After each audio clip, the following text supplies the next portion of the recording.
نحمده ونصلي على رسوله الكريم اما بعد۔ سورۃ الحجر۔ سورۃ الحجر کا مختصر خلاصہ: قرآن کی حفاظت، اللہ کا وعدہ کہ قرآن محفوظ رہے گا۔ دوسرا مضمون آدم اور شیطان، تخلیق آدم اور شیطان کا انکار، انبیاء علیہ السلام کے قصے،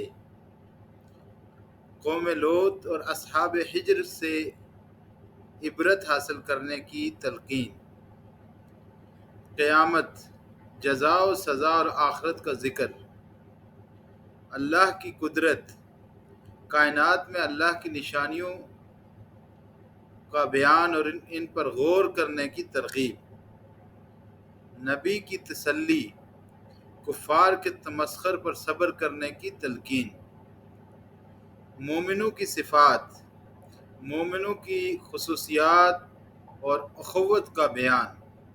اللہ تعالی ہمیں قرآن پاک کو سمجھنے، اس پر عمل کرنے اور اسے دوسروں تک پہنچانے کی توفیق عطا فرمائے۔ وآخر دعوانا ان الحمد للہ رب العالمین۔ السلام علیکم ورحمۃ اللہ وبرکاتہ۔